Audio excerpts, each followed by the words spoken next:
Okay, so in the past we've used quite a lot of electronics, LEDs mainly, to recreate lights on aircraft. So we're talking navigation lights, cockpit lights, things like that. So in the past we've used LEDs with fibre optic, which are great, but they don't do much. They're pretty much just constant, and we haven't really sort of gone too in depth with it. Then we came along and we did the F-16 Suffer, the Academy kit you can see here. Now this was a massive project. This one had a fully lit interior with all the displays and everything else in the cockpit. We had a nose wheel landing light, extremely bright, did the job totally. Navigation lights which were flashing, okay, as if it was coming into landing. And then obviously top and bottom flashing LEDs at different frequencies, so they're all basically doing different things. Now internally that was quite complex because we had two chips running the entire setup and everything else. And for ages I've been saying now, wouldn't it be great if we could just literally have a plug in and play type system? Now there are some out there, don't get me wrong, I've got one here, okay? This is a straightforward sort of RC set that they do. It's not the cheapest in the world, and to be honest it's pretty crude, but it's all here for you if you wanted to. So you've got your power pack goes in, and then literally you've just got a couple of LEDs that come off for doing brake lights on cars, things like that, and headlights. You know, picking them up anywhere at your local RC place, no problem at all. But again, it wasn't brilliant. It didn't do much. It was either on or off, or something in between. Anyway, at Telford this year, Mark and myself had our Star Destroyers there, which has probably got more LEDs than you could stick out between both of us. Mark grabbed me, took me off to a stand, one of the few I managed to get to see, and we went and had a chat with these guys at Magic Scale Modelling. Now, immediately their stand, you look around it and you think, oh, some very nice stuff here. I imagine it's quite complex, quite complicated and all the rest of it, until we realise it's a simple system. What you actually get in your set, they do lots of different sets, and it's something I'd like to cover in the future. We'll see how this one goes, and I'll get a hold of some more. Now I did actually buy this one, so I said it's 30 quid. It's not the cheapest on the planet. You might get better deals perhaps in the EU, things like that, but certainly over here to the pound, that's what they're offering them at the show. What you actually have is this guy. Now this is a very simple chip on a little circuit board like this, pre-wired as well for a standard 9-volt battery. Okay, and then what you have is these outputs here. Okay, you've got the chip as well for its program. Okay, and then you've got a button which you literally just click, and over here we have a dial for dialing in at different frequencies to the LEDs. Okay, and this moves back and forth, and we'll show you in a moment about it. The great thing with all of this is it's simple. Even I can do it, and let's face it, you know, electronics and me don't exactly go hand in hand. I always tend to do the easiest route possible. In your kit you actually get, this is a little bit more than your standard one you get. Normally you tell them what you want and they will put it all to order and all the rest of it. You actually get these guys. Now these are all pre-wired male and female connectors, as you can see here, so they just plug into each other, so you can daisy chain them on to have longer length. So obviously red is live, okay, and you literally just go along and plug them all in like that. So actually what you can do, if we just set some of these up, should have done it first, this is as simple as just coming along and plugging these in. So if I just get the longer ones, so remember the positive is the one closest to the chip, okay, and that is red, okay, and then you've got your negative, which is the black. Very straightforward. Even I can do this one. If you were to wrongly wire it, it just won't work. It's as simple as that. The system will not let you do it the wrong way round, so you don't have to worry about anything like that. Okay, so if I just stick these in, okay, just got a few more. Now in here we've actually got, how many? I think it's 8 separate channels coming out, all right? Now the thing is, you can then set these up to be various things. There is, and I have to remember some of this as we talk, 17 modes in the system, if I remember correctly, and there's a demo mode as well, which I presume would just go through the sequence of everything that's in here. Okay, and then you could go further with this as well, and already I've made a slight faux pas because that one's around the wrong way. That's why I tend to put it together, then plug the battery in. Okay, so that's all in like that. Now, your actual LEDs themselves are tiny little guys, which can't get in the zip bag, there we go, which are these tiny little things here. Now in here we got some big ones, so you could use these for engines perhaps, and different things which I'll show you in a moment. Different size LEDs, different types of LEDs as well. Now this is something I played with before, I'll move these out of the way. You've got these two different size ones. Now you can pick these up and obviously put your own in, but I'm just going to show you the difference. Now these ones here have got a little tiny sort of nipple at the top, as you might be able to see, versus this one that's domed off. The great thing with this one here, which is small, you can sand it to any flushness you want. And also where this is round, which okay is fine for a beacon, a light, something else like that internally, if you wanted this as a nav light or a beacon light on an aircraft, you want it to be a lot smaller, you can sand this exactly to how you want it, poke it in through the hull or in the wing or whichever way you want to do it, and you're away. Jobs are good and it's very, very simple. So if we just use these bigger ones so they purely appear better on camera. So you've got your live is the longest one. The way I do it as well with these, just to hold them in, I pull them apart just a little bit, and then that way they'll hold their own. So just remember, live is always the longest and the earth or the negative is the shortest. Okay, and then all you're going to do is literally come along, plug all these little guys in. I'm just trying to find all the bigger ones if we're honest. Okay, and we're just going to come along and stick them in, just pull them apart a little bit.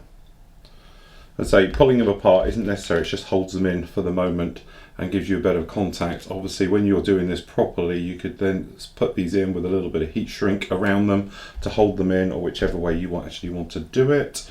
Okay, so we just come along with this one, pop this in.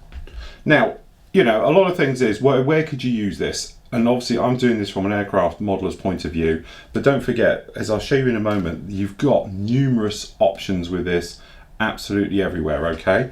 So what we're actually saying is, you would have this chip system somewhere buried in your model, or if you're in a vehicle, something else like that, you can pop it in the boot of your car. Then you just run the power lead out. Obviously you could extend this down, off, put an on-off switch on it, anything else like that, no problem at all.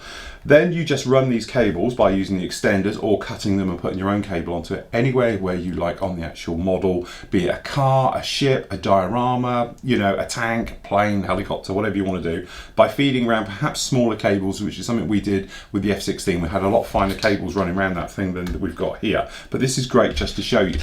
Then you take your 9-volt battery, okay, and then obviously these only go around one way, and as you can see, Christmas time has arrived early. All right, so as you can probably see, we've got them down here doing all the different things. So if I just try and pull them apart a little bit so they're in different places. Okay, so as you can see, we've got various things. Now, you've got your little button just down here. All right, so if you press the button once, you'll get a different mode.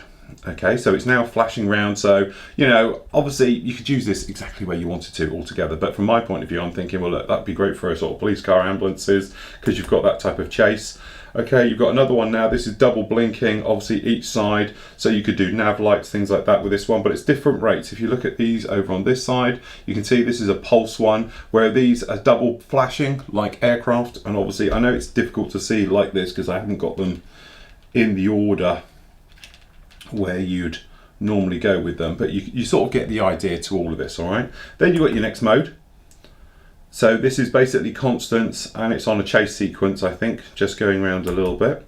Okay, double flashing on all in pairs. Okay, so you've actually got 4 pairs double flashing in twice. Okay, so you've got, I'm just trying to count them all here because as I say, we are slightly out of order, but you've got these over here, it's 4 and a 4 flashing together.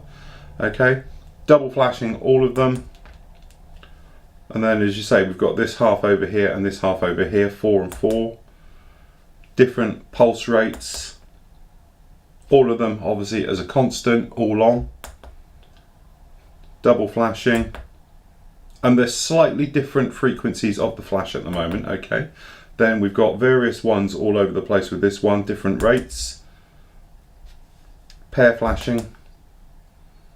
And then we've got, this is the one that I would be interested in from my point of view, because what we've got one over here, which you could have, for instance, for your nose wheel light, okay, or landing lights.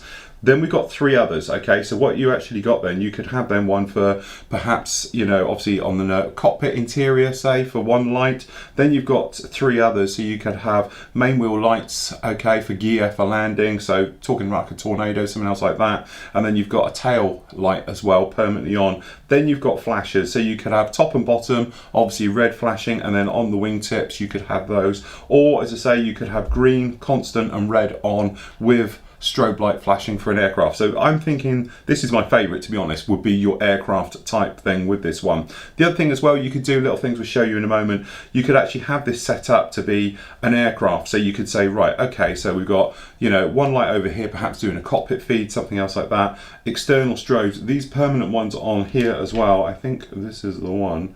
You've actually can have, you might see we've got a flicker system now on this bulb. Okay, now the thing is, we can increase the frequency by turning them up and down, but you could have this then, two of them as engines, which is something I'm going to be doing with the Typhoon, the Eurofighter Typhoon, and having workable engines. It's going to be in flight, I'm going to have all of this in it. But this light is actually flickering. I don't know how well the actual camera picks it up on this one, but hopefully you can see there's a slight type of flicker to it, which is giving you that type of effect. So depending on your LEDs you actually put in this one will depend on the type of effect you actually get with it. Okay, so again, just constant on with that LED. So it is that thing. Obviously your choice of LEDs that are going will make the difference, but again, speak to them, okay? If you give them a word, the guy's name is Richard, he's really, really nice, okay? One of the nicest guys at the show. He knew what he was talking about as well, which is the nice thing. So I think if you said to him, I'm looking for this particular setup, you can go through it. The other thing as well, and we'll show you whilst we're on this mode, down here, if you put a screwdriver in this little guy down here, as you notice, we can increase the frequency, okay? Or you can slow it down. Long double flashes. So you've actually got a little dial here, so you can tune it to exactly what type of flashes you would like. Again, it's setting you up for so many possibilities.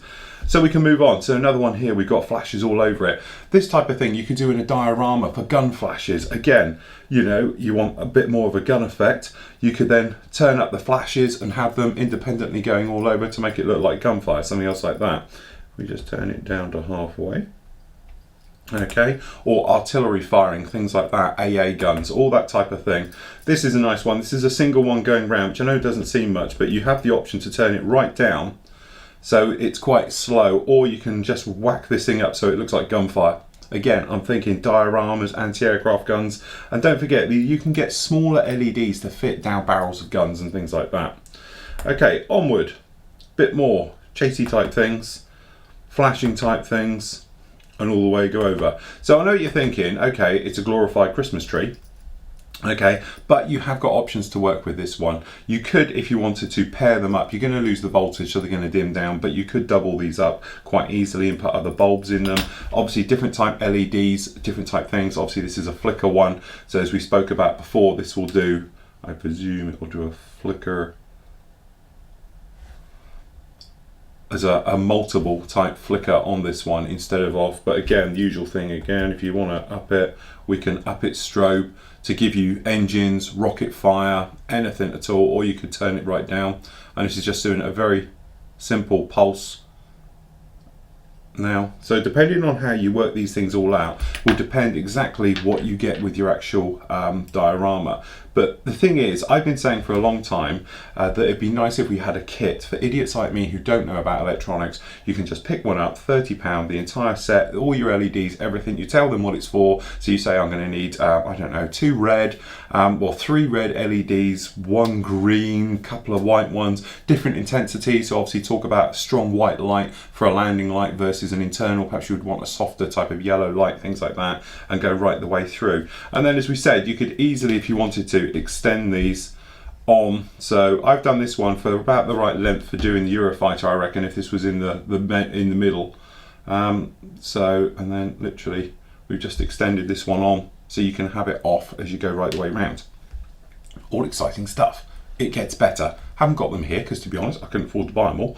But they also do things like a MIG welder. Okay, so you can actually, as he's welding, you get the blue blinding flash off of it. Okay, it is the tiniest little wire that you've ever seen coming out of this thing, and the LED that produces the light is so tiny but so bright. They had it set up so he's actually welding with it on the front of a Jeep, and it was 1/35 scale, and it was perfect scale, perfect everything. So you could have a few of them around doing it. Remember, if you're going to use it off of one system like this to go round, it's obviously going to have one frequency, so they're all going to be going at the same time, so you might need 2. Other things as well, they had another gentleman which was smoking a cigarette, which was a tiny LED in the end of his fag. Okay, again, they do the smallest ones you've ever seen. They stock them all, so you can literally just go in, tell them what you want to do with it, and they'll send you all the correct items and everything else. I do believe Richard stands by his product all the way, so any problems you'd have, you just have a word with him and I'm sure he'll sort you out all the way through. They had other things as well, lots of sci-fi, UFOs, chasing patterns, round LEDs that go obviously inside UFOs, things like that. But it just goes on and on and on. From the diorama point of view, from everything, something that is so small, so easy, and you can adjust it. So it's not like you've got a chip system normally where you can't adjust the frequency, so you can just slow it down if we wanted to, or we could then literally come along and turn it up so you can get that type of right look that you want for your model and your display and everything else like that. It's a great product. So this one was £30. I bought it at Telford at the show. I'm pretty sure that's roughly about the price they're going to be normally. Full details are going to be up in a moment anyway for this one. But have a word with Richard, talk to him. He's open to feedback as well and everything else. He's a really nice guy and well worth it. And hopefully what I intend to do is get a few more of his kits and his sets and various things to show you about the MIG welding one, because that's brilliant, and the tiny little ones that they do as well, because compared to this they're absolutely microscopic. Say the wire coming off is like a human hair. It's absolutely tiny and it's such a bright light coming off of it. I think personally it's well worth it, and as I said, if you're not into electronics, it's absolutely a fantastic thing, and certainly for me, I'm going to love playing with this.